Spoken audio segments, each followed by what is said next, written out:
Kingston has no shortage of local entertainment, and local theatre groups are no exception. The Not So Amateur Amateurs is a long-running group in Kingston, and they have a new production coming up, Arsenic and Old Lace.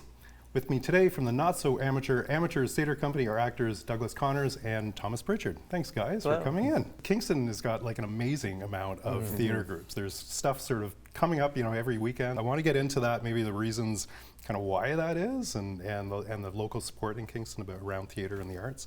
But Arsenic and Old Lace, what is the premise of this production? Well, Arsenic and Old Lace is a classic farce of the theatre, and it's a little bit of a things are not immediately what they seem kind of farce, because you start the play and there's two nice elderly ladies that seem very sweet and loving and doting, and they just want to feed you and take care of you.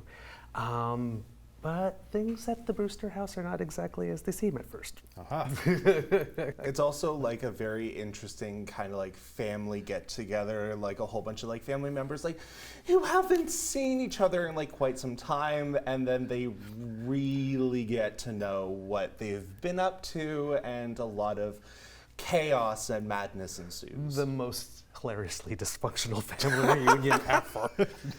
It sounds wicked. It is. It definitely is. Nice. Tell me about your role. My role is Teddy. Basically, I believe that I am Teddy Roosevelt. Oh, okay. So I am only partially tethered to reality.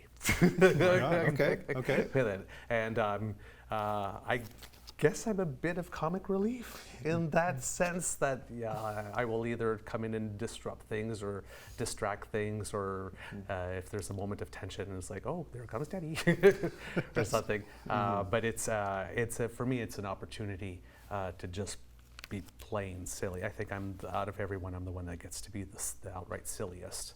Nice. Okay. That's kind of a fun role to play. Yeah, it is. And a bit of an antagonist maybe, or more of that comedic?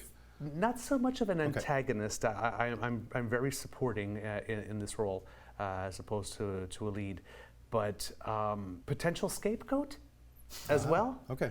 So yes. Okay. Thomas, what about you? I play a variety of two different characters. I play Reverend Harper, who basically is like kind of like going in and like he is one of the things that helps start like one of like your biggest like storyline like. With that one, and I also play Lieutenant Rooney, who is a police officer who is trying to kind of like wrap up all of the loose ends of the story close to like the end of the show. Yeah. Okay. He basically he starts and kicks off the show, kicks off and ends the show in a way. Yeah. And you're the father of the main the female love interest in the play. It's very interesting to play these two different characters because they have such like polar opposite type things. Like Harper is kind of like a more put together gentleman, and then Rooney's more like of an angry like lieutenant who is just like constantly angry at everyone who is in the Brewster home. Yes.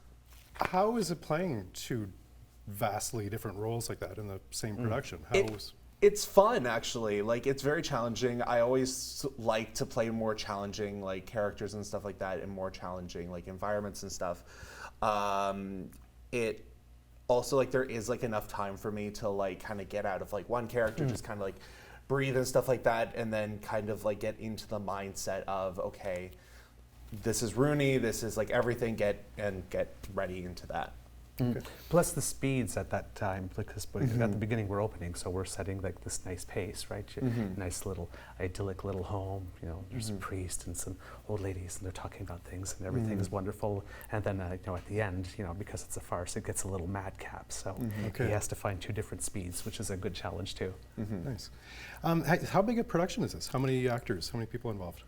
It's more like on the smaller bridging onto medium side. There's not that many of us. About 8 or 9 characters? I think so, and then maybe a couple more of the policemen, maybe 10. And then like I know me and another person play 2 different characters. That's true. Yeah. So I would say like maybe 7 or 8 of us roughly. Okay. And maybe another 7 in the crew total? Definitely. Yeah.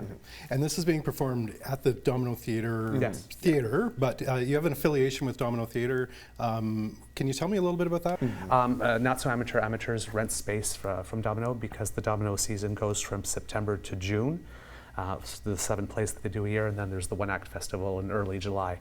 But between about June 6th, I think this year, is when Brighton Beach Memoirs opens, and the start of the next season, we don't have any actual plays running.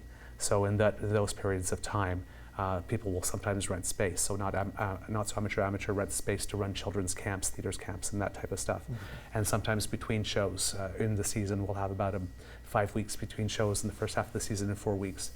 So there's a time between set tear down and building of the other set where our stage is available for rent for community groups with about a week or 2 in between shows, so that we can have additional programming.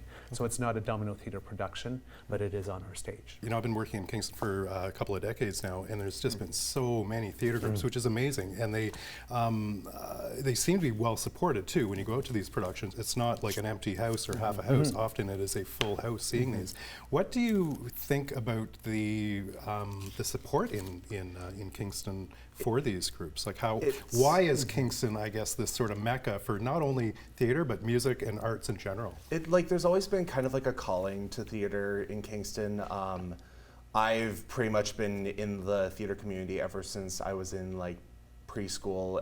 It's been ever evolving. Like there are things that that bloom and stuff like that. Like Blue Canoe has definitely like changed a lot of like their tactics and everything. There were things like Theatre Complete, where it was like high school focus programs and stuff like that. But I've definitely noticed that a lot of people have just this feeling in their hearts for wanting to perform and stuff like that. So I do like the fact that that there is ever evolving, and there are people like coming in to help, and then there are people who go, but then there's always people who come in. Yeah. Okay. My partner told me, I don't know if this is true facts, but that Kingston was the city in Canada with the most PhDs per capita. So there probably is, given the size of the city, an oversized population that would be into arts and culture. I know that we have a lot of choirs as well, and different types, right? You know, we have like one of Canada's most preeminent early music choirs, which is not the most accessible type of thing, but they sell out all the time. So I think with that, when you have that, and there's a program, at Queen's University, they melted their theatre and their music program together. Yep. So there's musical theatre, and then you have we have a very strong fringe, and then the youth program, like I said, with Blue Canoe, and then the Juvenis Festival. So there's something for really every taste. Even like even Hart House, there's even theatre projects with people who have developmental disabilities. So there really is something for absolutely everybody. Arsenic and Old Lace. This is starting this week. Tell me dates. There's only a couple of dates that you're doing? Yes. 2 public shows. I believe that we have one evening show on Friday that is open, and we have another show on Saturday evening that is open. Yeah, awesome. Friday, May 17th and Saturday, May 18th. Thanks so much for coming in, guys. Thank you Thanks for so having much. us. Cheers.